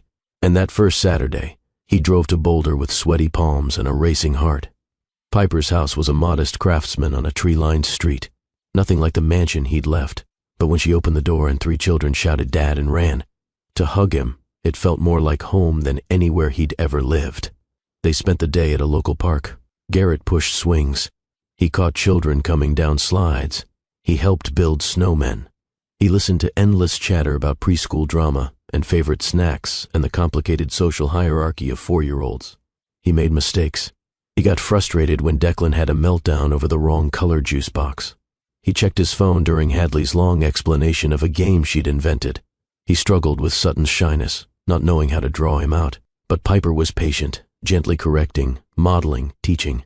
"This is what parenting looks like," she said when Hadley's tantrum spiraled into tears. "You stay calm. You set boundaries. You validate feelings while redirecting behavior. I'm terrible at this. You're learning. Everyone is terrible at first." By the end of the day, Garrett was exhausted in a way business never made him. But it was a good exhaustion. Real exhaustion. The kind that came from actually doing something that mattered. When he said goodbye, all 3 children hugged him. Sutton whispered, "Will you come back?" "Yes, I'll come back next Saturday, and we'll talk on Tuesday and Thursday. I promise." And unlike his promises in business, which were calculated and strategic, this promise felt sacred. These children were trusting him. He couldn't violate that trust. Meanwhile, Kendall's divorce proceeded swiftly. She wanted out, wanted her settlement, wanted nothing to do with Garrett or his surprise children. The prenuptial agreement was solid, but Garrett's lawyer negotiated a generous settlement anyway. "She gave you 18 months and a public humiliation," Robert argued. "You don't owe her millions. Just give her what she wants." Garrett was done fighting. "I'm not going to nickel and dime my way through another divorce. Let her have the money, and let's move on." The divorce was finalized in March, exactly 3 months after the Christmas party. Garrett felt nothing except relief. His relationship with the children grew slowly. Weekly visits became twice weekly. Video calls expanded to bedtime stories read over the computer. He learned their rhythms, their preferences, their distinct personalities. Hadley was bold and curious, constantly testing boundaries. She reminded him of himself at that age, confident to the point of recklessness. But she also had Piper's kindness, always noticing when someone felt left out. Declan was analytical and precise, needing logical explanations for everything. He built elaborate structures and got frustrated when they didn't match his vision. Garrett recognized the perfectionism, the high standards, the fear of failure. Sutton was gentle and observant, often content to watch rather than participate. He felt things deeply, cried easily, needed extra reassurance. He was the one who asked the hard questions. "Do you wish we'd never been born? Did you not want us?" And Garrett had to answer honestly, kneeling down to look Sutton in the eyes. "I didn't know about you, buddy, but now that I do, you are the best thing that ever happened to me. I wish I'd been there. From the beginning. I wish I'd met you the day you were born, but I can't change the past. I can only show up now and love you the best way I know how." In April, Piper agreed to let Garrett have his first overnight visit. He'd moved to a 3-bedroom apartment in Boulder, 15 minutes from Piper's house. The place was modest by his standards, but filled with things the children had helped pick out. Superhero sheets for Declan, a purple comforter for Hadley, dinosaur everything for Sutton. The first overnight was chaos. Dinner took twice as long as planned because everyone had different opinions. Bath time resulted in water everywhere. Bedtime stretched to 2 hours of stories, water requests, bathroom trips, and requests for reassurance. When Sutton woke up crying at 2 in the morning, disoriented and wanting his mom, Garrett held him, rocked him, sang off-key lullabies until Sutton fell back asleep on his shoulder. Garrett sat in the darkness, holding his sleeping son, and felt something click into place. This was love. Not the abstract concept he'd chased, not the legacy he'd obsessed over, just this, holding a small person who trusted him enough to fall asleep in his arms. The next morning, when he returned the exhausted but happy children to Piper, she smiled. How was it? Hard, wonderful, terrifying. I have no idea what I'm doing, but I want to keep doing it. That's all that matters. Their co-parenting relationship evolved into genuine friendship. They had coffee while the children were in school, coordinating schedules and discussing parenting strategies. Garrett found himself asking Piper's advice on everything, from business, decisions to what he should do about his empty social calendar. "Why do you care what I think?" Piper asked one morning at their usual cafe. "Because you see things clearly. You always did. I just wasn't listening." One afternoon in May, Garrett picked up the children from preschool for their regular Wednesday afternoon visit. As they walked to his car, Hadley grabbed his hand. "Dad, why don't you and Mommy live together? All my friends' parents live in the same house." Garrett knelt down to her level, the other two children gathering close. "Your mom and I were married a long time ago, but we're not married anymore. Sometimes grown-ups are better as friends than as husband and wife. But you like each other, right?" Declan's analytical mind was working through the logic. "You smile when you see her. She asks your opinion. Friends live together sometimes. We do like each other." Garrett chose his words carefully. "We're a family, just a different kind than some families. What matters is that we both love you very much. Could you be married again?" Hadley asked with 4-year-old directness. The question caught Garrett off guard. "I don't know, sweetheart. That would be pretty complicated." "Why?" Sutton's quiet voice joined in. "You said you made a mistake leaving Mommy. Can't you unmake the mistake? Out of the mouths of babes, as they say." The question was simple, logical. If Garrett regretted leaving Piper, if they got along well now, if they were raising children together anyway, why not reconstruct what they'd broken? The answer was complicated. Hurt, pride, fear, the weight of everything that had happened. The knowledge that you couldn't just erase 5 years of pain and start over, but part of him wondered. A small, growing part that noticed how Piper smiled when he walked in, how she asked his opinion like it mattered, how they'd built something functional and respectful from the ashes of their failed marriage. That evening, after returning the children to Piper's house, Garrett lingered at the door. "They asked why we don't live together." Piper nodded. "I figured that question was coming." "What did you tell them? That we're better as friends? That families come in different forms?" "Good answer." Piper leaned against the doorframe. "Did they accept it?" "Not really. Hadley thinks we should get remarried. Sutton thinks I should unmake my mistake." Piper laughed, but it was tinged with something Garrett couldn't quite identify. Children see things in black and white. They don't understand all the complicated adult stuff. What if it's not that complicated? Garrett heard himself say the words before he'd fully thought them through. Piper's smile faded. "Garrett, I'm not proposing. I'm just thinking out loud. We get along now. We're raising children together anyway. We have mutual respect. We've both changed. Sometimes I wonder what it would look like if we tried to build something new instead of just parallel parenting. We hurt each other." Piper's voice was quiet. "Badly. You made me feel worthless. I kept your children from you. That's not a foundation to build on. What if it is?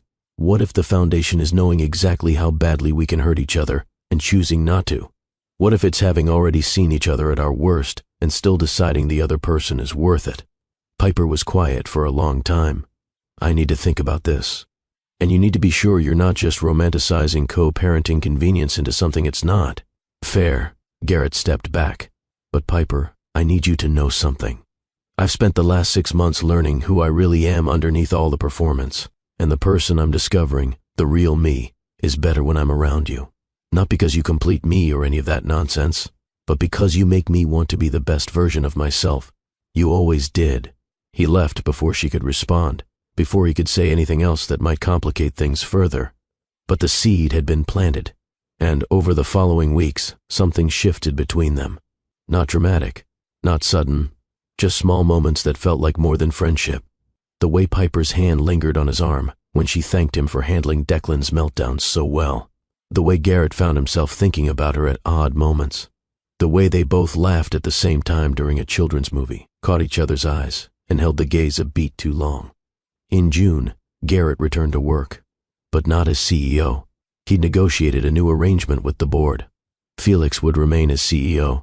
Garrett would serve as Chief Strategy Officer, focusing on long-term planning with flexible hours and remote work options. The board had been skeptical at first, but the company had actually thrived under Felix's leadership. Stock prices had recovered, investor confidence was solid, and Garrett's willingness to step aside permanently from the top role showed a level of self-awareness that ultimately strengthened confidence in the company's leadership. "I built this company," Garrett told Walter Green during the negotiation meeting, "but I'm not going to sacrifice my children for it. Felix is a better CEO than I was.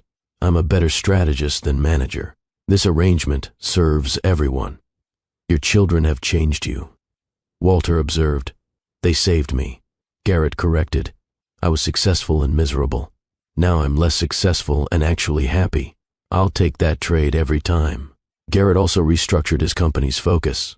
Instead of luxury developments that maximize profit, he began championing mixed-income housing projects that addressed Denver's affordability crisis. It was less profitable, but more meaningful.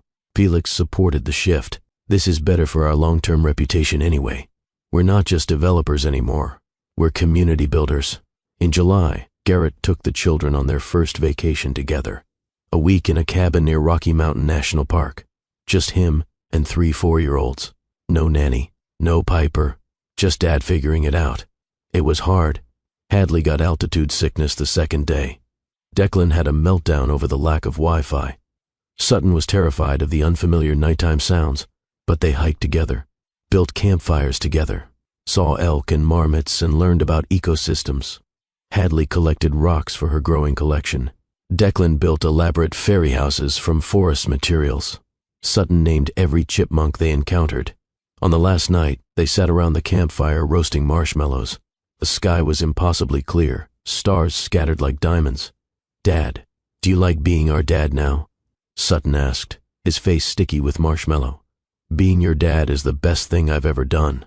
Garrett meant it completely. "Better than being rich?" Hadley challenged. "So much better. Money just sits there. You guys make me laugh and think and want to be better. There's no comparison." "I'm glad we found you." Declan said it matter-of-factly, like he was commenting on the weather. "I'm glad you found me too, buddy, even though I should have been there all along." "I'm sorry I wasn't." "It's okay. We have you now." Sutton leaned against Garrett's shoulder. "That's what matters." When Garrett returned the children to Piper, she took one look at his exhausted, happy face and laughed. "How was it?"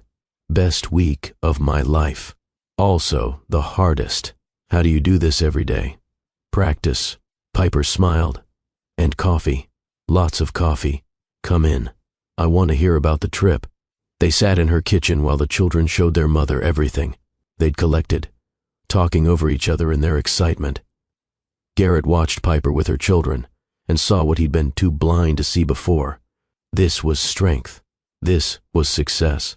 Not the performance version he'd chased, but the real, messy, beautiful version. After the children were in bed, Piper and Garrett sat on her back porch with glasses of wine. "They really love you," Piper said quietly. "They talk about you constantly. I love them so much, it terrifies me." Garrett admitted, "Every time I think about the 4 years I missed, it physically hurts. You can't get those years back, but you can be present for every year going forward. That's what I'm trying to do." Garrett turned to look at her. "With your permission, I'd like to have them more. Maybe split time more evenly.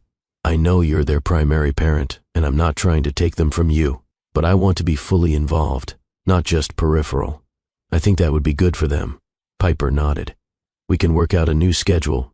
They sat in comfortable silence as the sun set. Finally, Garrett spoke again. "Do you ever think about what I said? About us?" Piper was quiet for a long time. "All the time. But Garrett, I'm scared. We failed at marriage once. Spectacularly. What makes you think we wouldn't fail again? We're different people now. I'm not the arrogant jerk who measured worth by achievements. You're not trying to be what someone else needs. We've both done the work to become whole on our own. That doesn't guarantee anything. Nothing does. But Piper, What we have now, this friendship, this respect, this partnership in raising incredible children, isn't that a better foundation than what we had before? Before, we had passion and hope. Now we have knowledge and choice. Piper turned to face him. If we tried this, really tried, and it didn't work, it would devastate the children. And if we don't try, we might miss the chance at something real. Something better than what we had before because it's built on truth instead of fantasy. I need time. Piper's voice was soft. I need to know this isn't just guilt or convenience or nostalgia. I need to know you see me, the real me, not just the mother of your children. I see you. Garrett reached for her hand tentatively. She didn't pull away. I see a woman who was strong enough to raise 3 children alone, who built a meaningful career while changing diapers, who protected her children's hearts even when it cost her, who gave me a second chance I absolutely didn't deserve. I see you, Piper, and I'm in awe of you. Piper's eyes filled with tears. You really have changed. I had to. The alternative was becoming my father. Cold, distant, measuring worth by bank accounts. The children gave me a reason to do the hard work of becoming someone better. They sat holding hands on the porch as the stars came out, 2 people who had hurt each other learning how to heal together. Summer turned to fall. Garrett and Piper continued their careful dance around something that felt more than friendship but wasn't quite romance. The children picked up on it, commenting on how their parents looked at each other, asking increasingly pointed questions about whether grown-ups who were friends could also be more than friends. In October, exactly 1 year after that fateful Christmas party invitation arrived, Piper made a decision. She called Garrett. Can you come over tonight after the kids are asleep? Just you. We need to talk. Garrett's stomach dropped. This was it. Either she was ready to try, or she was going to firmly establish that friendship was all they could ever be. He arrived at 9 after the children were asleep. Piper had wine poured, candles lit, nervousness written all over her face. They sat on her couch, the worn, comfortable one where he'd read bedtime stories dozens of times. I've been thinking, Piper started, her hands wrapped around her wine glass, about what you said, about trying. Garrett's heart rate increased, but he stayed quiet, letting her talk. I talked to my therapist about it, about us, about whether it's wise or foolish to even consider this. And she said the question isn't whether we can avoid hurting each other. We're human. We'll hurt each other sometimes. The question is whether we've both learned how to repair, to forgive, to choose each other even when it's hard. I have learned that, or I'm learning. It's a process. I know. I've watched you with the children. I've seen you choose their needs over your ego 100 times. I've seen you apologize when you're wrong. I've seen you show up even when it's inconvenient. You're not the man I divorced. Is that a compliment? It's an observation. Piper set down her wine glass. The man I divorced would never have taken a leave of absence from work, would never have prioritized children's feelings over business opportunities, would never have admitted he needed help. And you think that makes trying again less risky? I think it makes trying again possible. Piper turned to face him fully. But Garrett, I need you to understand something. If we do this, we're not getting back together. We're not recreating what we had. We're building something completely new. I don't want what we had. I want something real, something built on who we actually are, not who we thought we should be. Then yes, Piper's voice was steady despite her obvious nervousness. Let's try. Slowly. We date like we're meeting for the first time. We don't tell the children anything until we're sure. We protect them first, always, always. Garrett agreed. So what does dating look like for 2 people who already have 3 kids together? I have no idea. Piper laughed. But I think we figure it out as we go. Their first real date was dinner at a restaurant in Denver, away from Boulder where everyone knew them. It felt strange and wonderful and terrifying. They talked for 3 hours, getting to know each other, not as the people they'd been, but as who they'd become. Garrett learned that Piper had published a book on environmental law that was being used in law schools. She'd built a consulting practice that let her work from home while the children were young. She'd created a life of meaning and purpose. Piper learned that Garrett had been in therapy for 8 months, working through childhood issues and his father's toxic influence. He'd restructured his entire company and his definition of success. He'd become someone who measured his days by meaningful moments instead of profitable deals. Can I ask you something? Piper said over dessert. When did you know? When did you realize you wanted more than co-parenting? Garrett thought back. Honestly, that day at the park when Sutton fell and scraped his knee, you were at a meeting, so it was just me. He was crying, bleeding a little, scared, and I held him and cleaned him up and told him he was brave. Then he looked at me with complete trust and said, "You always make things better, Dad."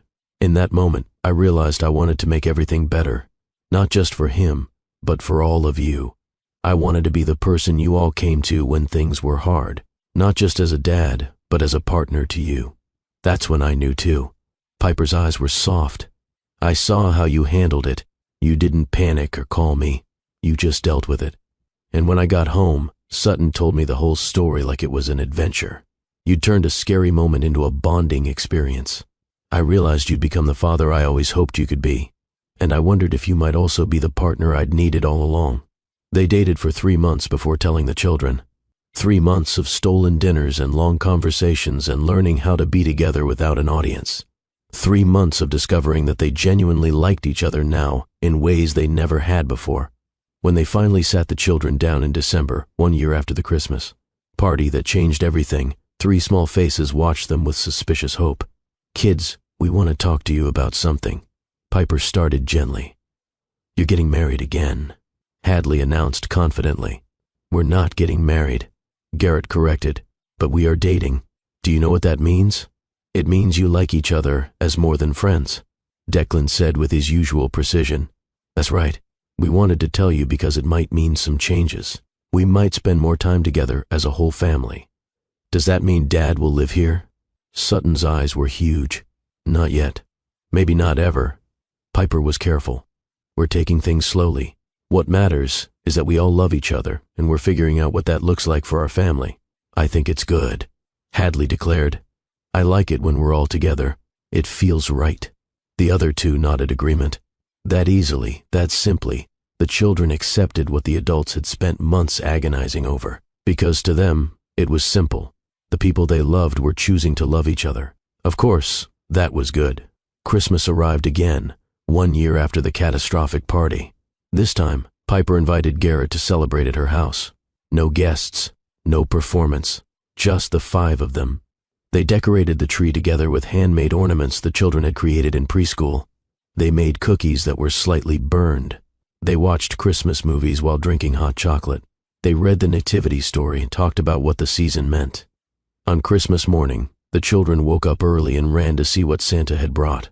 Garrett had learned the art of thoughtful gifts rather than expensive ones. For Hadley, a rock tumbler and a book about geology. For Declan, a complex engineering set. For Sutton, stuffed animals representing endangered species and a book about conservation. The children squealed with delight, immediately diving into their gifts. Garrett watched them with a fullness in his chest he'd never experienced in his years of luxury and performance. "This is perfect," he said to Piper quietly.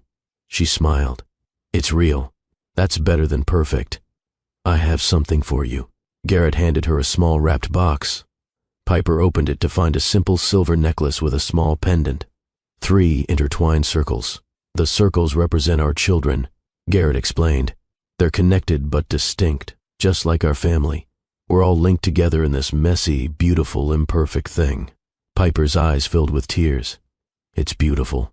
Thank you." After the children were occupied with their new toys, Garrett and Piper stood together in her kitchen making breakfast.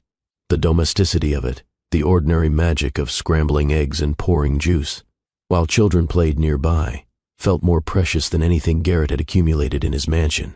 "A year ago, I was planning to humiliate you at a party," Garrett said quietly. "I thought showcasing my success would prove I'd made the right choice. Instead, you showed me 3 children who destroyed my ego and rebuilt my soul." "No regrets?" Piper asked. "Only the years I missed. But Piper, if those years had to be lost for me to become someone who deserves them, then maybe it happened exactly the way it needed to. I used to be so angry at you," Piper admitted.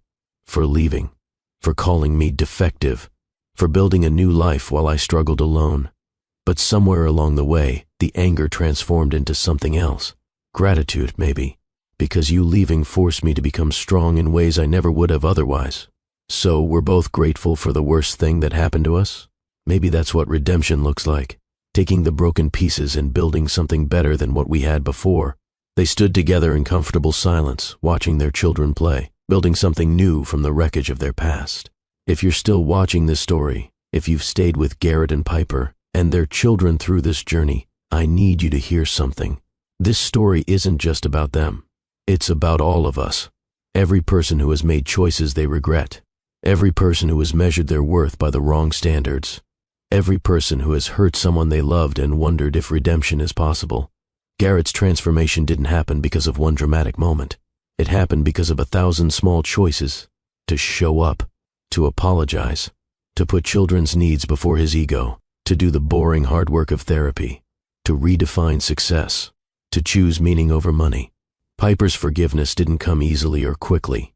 It came because she did her own work, her own healing, her own growth. She didn't forgive because she was weak. She forgave because she was strong enough to recognize that holding on to pain hurt her more than letting it go. The lesson here isn't that you should give second chances to everyone who hurts you. Some relationships are meant to end and stay ended. The lesson is that people can change if they're willing to do the work. That redemption is possible but never free. That love built on truth is stronger than love built on fantasy. So let me ask you directly, where in your life are you performing instead of being real? What are you chasing that won't actually fulfill you? Who do you need to apologize to? What part of yourself needs to transform? If this story resonated with you, if it reminded you that broken things can become beautiful, I need you to do something. Hit that like button right now, not just to help the algorithm, though that matters, but to mark this moment, to acknowledge that this story touched something in you. Subscribe to Love and Twilights with Dr. Phillips, because every week I bring you stories like this. Stories that entertain, but also transform. Stories that remind us who we can become when we're willing to do the hard work. And most importantly, share this video. Share it with someone who thinks they've made mistakes they can't come back from. Share it with someone chasing empty success. Share it with someone who needs to believe in second chances. Share it with someone who needs to hear that it's never too late to become who you should have been.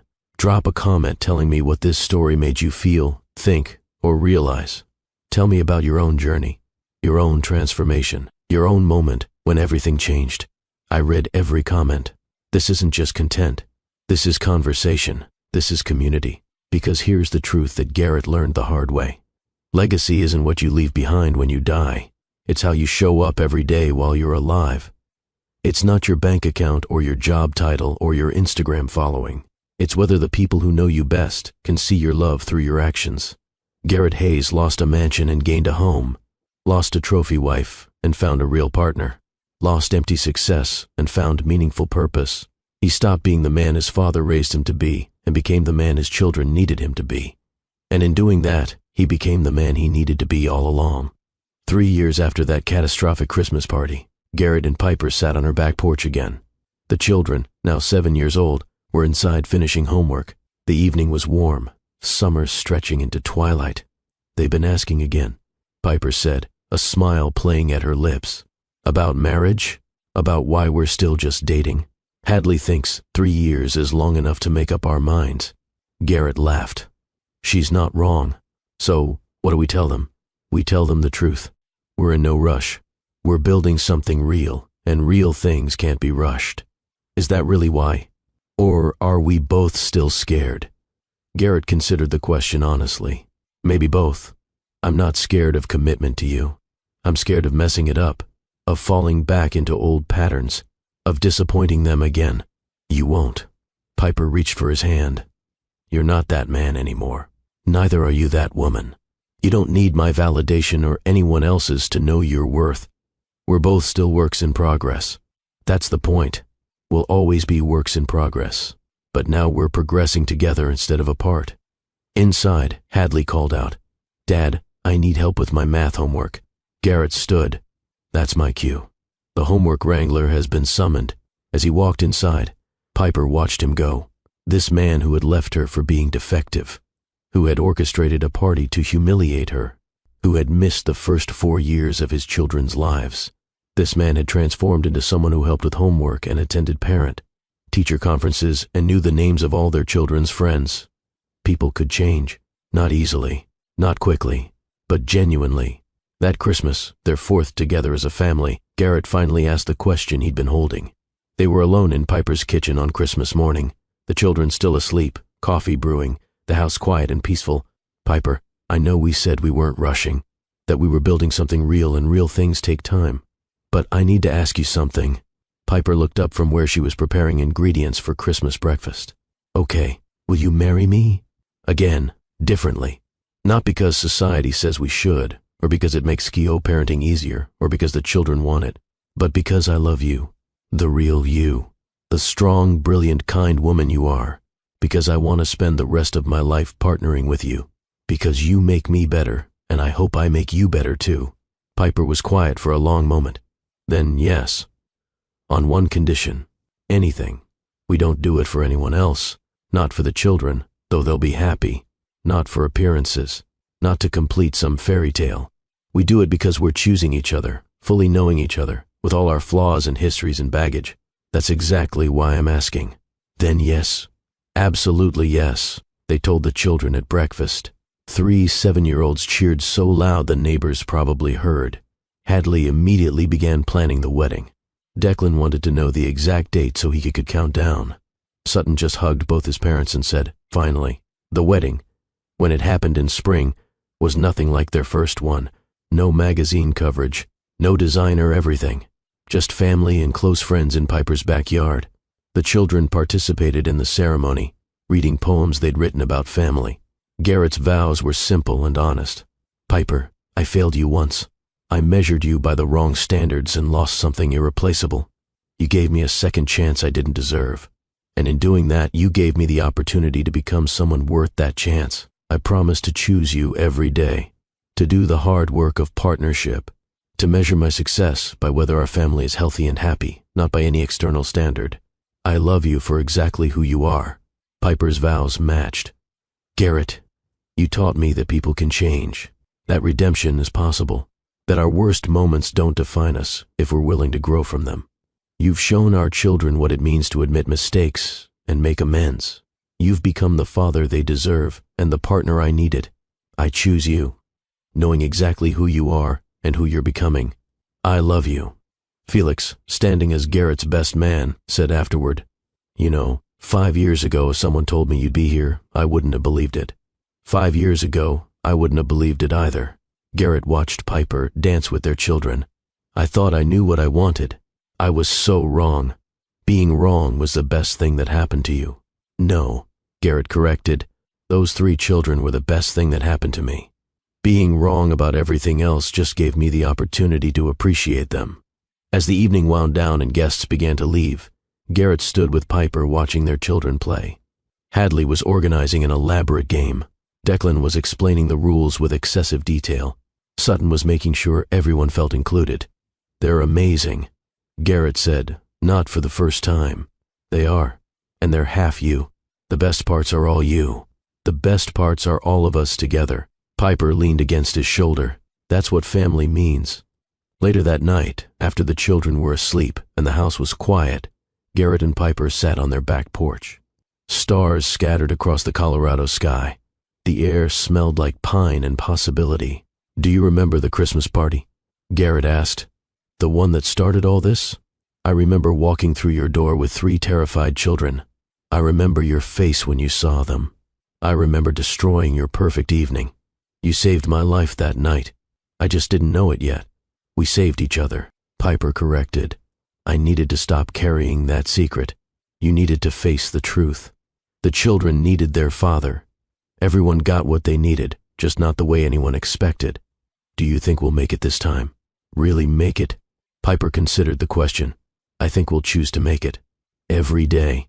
Some days will be easy. Some will be hard. But we're not the people we were. We're better. Not perfect, but better. Better is enough. Better is everything." They sat in comfortable silence as the stars wheeled overhead. 2 people who had broken each other and rebuilt together, creating something stronger than what they'd started with. This is Love and Twilights with Dr. Phillips, and this is what redemption looks like. Not a fairy tale ending where everything is perfect, but a real ending where imperfect people choose love anyway, where mistakes become lessons, where broken things become beautiful. Garrett Hayes invited his ex-wife to a Christmas party to humiliate her. She showed up with triplets and showed him who he could become. That's not just a story. That's a roadmap for anyone who has ever wondered if it's too late to change, if their mistakes are too big to overcome, if they've gone too far to come back. The answer is no. It's never too late. The mistakes are never too big.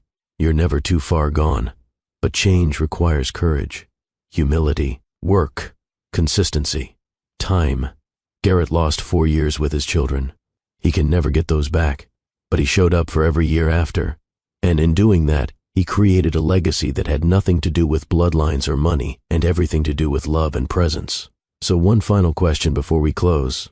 What are you going to do differently tomorrow? Because this isn't just a story to consume and forget. This is an invitation to examine your life, your choices, your priorities, to ask yourself what really matters, to choose substance over performance, presence over possessions, love over pride. Make that choice. Take that first step. Do the hard work. Show up for the people who matter. Apologize for your mistakes. Build something real. And when you do, when you take that first brave step toward becoming who you're meant to be, come back and tell me about it. This community needs your story, your transformation, your proof that change is possible. Until next Tuesday, this is Dr. Phillips reminding you to choose love over pride, presence over performance, and always believe that broken things can become beautiful. I'll see you in the next story. And remember, this is Dr. Phillips reminding you to choose love over pride, presence over performance, and always believe that broken things can become beautiful. I'll see you in the next story. And remember, the best story you'll ever tell is the one you live.